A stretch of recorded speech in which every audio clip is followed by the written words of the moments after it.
بسم اللہ الرحمن الرحیم۔ معزز سامعین و ناظرین، آج میں کچھ مطالعہ کر رہا تھا تو ایک کتاب پر نظر پڑی جس میں بہت سارے عنوانات ہیں، بہت ساری باتیں لکھی گئی ہیں، لیکن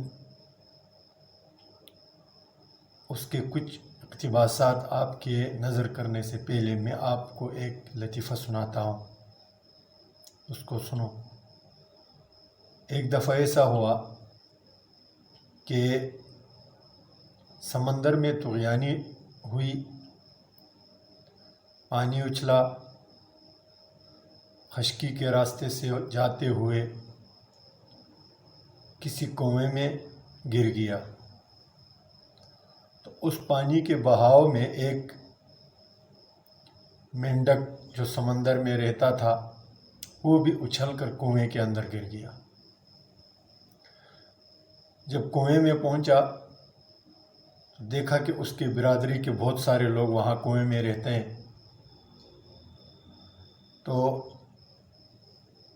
جب برادری والوں نے دیکھا کہ ایک مہمان آیا ہوا ہے تو پوچھا کہ حضرت آپ کہاں سے تشریف لائے؟ تو جو سمندر سے آیا ہوا مینڈک تھا اس نے کہا میں سمندر سے آیا ہوں۔ اچھا، تو سمندر کیا ہوتا ہے؟ تو کہا کہ سمندر بہت بڑا ہوتا ہے۔ اچھا، کتنا بڑا ہوتا ہے؟ بہت بڑا ہوتا ہے۔ تو ایک جو مینڈک تھا وہاں کا جو باشندہ، اس کنویں کے ایک پتھر سے چھلانگ لگا کے دوسرے پتھر پہ اوپر آیا اور کہتا ہے کہ اتنا بڑا تو نہیں ہوگا۔ اس کے بعد یہ محاورہ مشہور ہے، ضرب المثل ہے کہ جو آدمی اپنے نظر سے ہر چیز کو دیکھنے لگ جاتا ہے اور سارے جو معلومات ہیں وہ اپنے معلومات تک محدود کر لیتا ہے، ہر آدمی کو اپنے علم کے ترازو میں تولتا ہے یا اپنے کسوٹی پر تولتا ہے، تو وہ کنویں کا مینڈک ہوتا ہے۔ اب اصل موضوع کی طرف آتے ہیں۔ ایک بندے نے کتاب لکھی ہے مولانا عاصم عمر کے نام سے، تو اس نے کتاب لکھا ہے، اس کا نام ہے ادیان کی جنگ، دین اسلام یا دین جمہوریت۔ پھر اس میں بہت سارے عنوانات پر اس نے بات کی ہے، اس تفصیل میں نہیں جانا چاہتا، لیکن ایک باب اس میں باندھا ہے، تقریباً دوسرا باب ہے جمہوریت کا بیان۔ اس جمہوریت کے بیان میں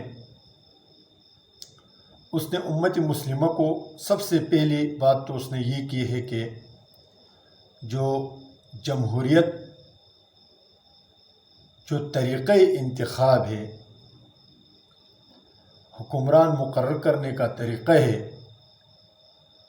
اس کو اور جو اسلام یعنی قانون ہے ان کو آپس میں مد مقابل کر دیا ہے۔ حالانکہ طریقہ انتخاب الگ چیز ہے اور قانون الگ چیز ہے، تو سب سے پہلے تو اس کو اپنے علم کے اس تھیلی کو دیکھنا چاہیے کہ میں طریقہ انتخاب جو کہ جمہوریت ہے اور خاص کر پاکستان میں، اور پھر اس قانون کے مد مقابل لے کر آیا ہے جس کا نام اسلام ہے، ایک بات۔ دوسری بات یہ ہے کہ اس نے امت مسلمہ کے علماء کرام، سیاسی جو مبصرین قائدین ہیں اور اپنے گروہ کے جو لوگ ہیں جو کہ جمہوریت کو کفر مانتے ہیں،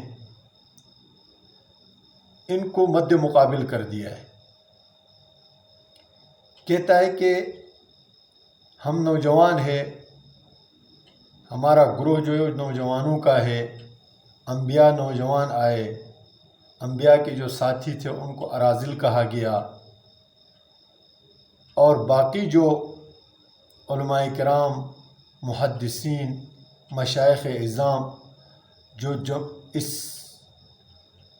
پاکستان میں سیاست اور جمہوریت کے قائل ہیں، وہ بالکل ایسے ہیں جیسے کہ انبیاء کے مقابلے میں جو کفار بڑے بڑے لوگ آیا کرتے تھے اور وہ انبیاء کی مخالفت کرتے تھے، اسی طرح ہمارا اور ان زعماء اور ان مشائخ اور علماء کا اختلاف ہے۔ ہم بالکل ایسے ہیں جیسے کہ انبیاء کے ساتھی ہیں، اور وہ بالکل ایسے ہیں جیسا کہ انبیاء کے مقابلے میں جو لوگ آئے ہیں۔ میں صرف یہ بات پوچھنا چاہتا ہوں کہ آخر آپ میں، اور پھر وہ ساری آیتیں لے کر آیا ہے جو انبیاء کے مد مقابل اس زمانے کے کفار نے اختیار کی۔ تو میں اس مولانا سے یہ پوچھتا ہوں کہ سب سے پہلی بات تو یہ ہے کہ آپ کہتے ہیں کہ جمہوریت کفر ہے، ڈیموکریسی کا معنی حاکمیت عوام کی ہے، تو یہ حاکم کون ہوتا ہے؟ ایک بندہ ہوتا ہے یا پوری ریاست کا ہر فرد حاکم ہوتا ہے؟ اسلام نے حاکم ایک بندے کو مقرر کیا ہے یا پوری ریاست کے ہر فرد حاکم ہوتا ہے؟ اگر پورے ریاست کا ہر فرد حاکم ہوتا ہے تو پھر محکوم کون ہوتا ہے؟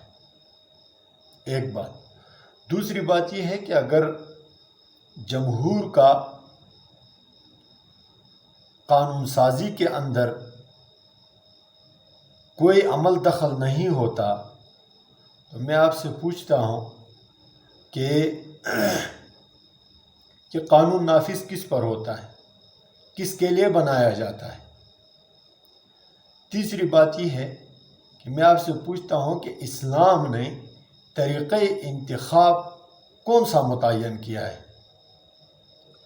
یہ یہاں جو جمہوریت ہے، قانون تو وہاں پارلیمنٹ میں بن گیا ہے، ہر ملک کی ایک آئین ہوتی ہے، ہمارے پاکستان کی ایک آئین ہے جس پر عمل کرنے کی کوشش ہو رہی ہے، کر رہے ہیں، لیکن یہ طریقہ انتخاب کفر ہے۔ اس کا آپ کے پاس کیا ثبوت ہے؟ اور یہ اسلام نے کب کہا ہے کہ رائے جو ہے وہ ایسے لوگوں کی معتبر ہوگی جو علماء ہوں گے، صلحاء ہوں گے، اور عوام کی رائے کا اعتبار نہیں ہوگا اور عوام جو ہے قابل قبول نہیں ہوگی؟ یہ اسلام نے کب کہا ہے اور کہاں کہا ہے؟ آپ کفر کس چیز کو مانتے ہیں؟ طریقہ انتخاب کو کفر مانتے ہیں یا کہ قانون کو کفر مانتے ہیں کہ جو قانون ہے وہ کفر ہے؟ قانون 73 کی آئین ہے پاکستان میں، سعودی عرب میں اپنے آئین ہے، ہر ملک کے اپنے آئین ہے جس میں قرآنی حدود، قصاص اور ان چیزوں کا لحاظ رکھا گیا ہے، اور پاکستان کے آئین میں حاکمیت اعلیٰ اللہ تعالیٰ کے لیے ثابت کی گئی ہے۔ تو میں صرف یہ سوال کر کے بات ختم کرتا ہوں کہ آپ طریقہ انتخاب کو کفر کہتے ہیں تو اسلام کا طریقہ انتخاب کیا ہے؟ اور دوسرا یہ کہ اگر آپ قانون کو کفر کہتے ہیں، پاکستان کے قانون کو کفر کہتے ہیں، تو 74 کی آئین میں آپ مجھے ایسا کوئی شق دکھائیں جو آدمی کو، جس کو ماننے والا اور اس سے پورے علماء کرام کو جو آپ نے کافر کہا یا آپ کی بات سے واضح ہوتا ہے، تو کون سی بات ہے جس سے کفر لازم آتا ہے یا کفر کا التزام ہو جاتا ہے؟ السلام علیکم ورحمۃ اللہ وبرکاتہ۔ اللہ ہمیں سمجھنے کی توفیق عنایت فرمائے۔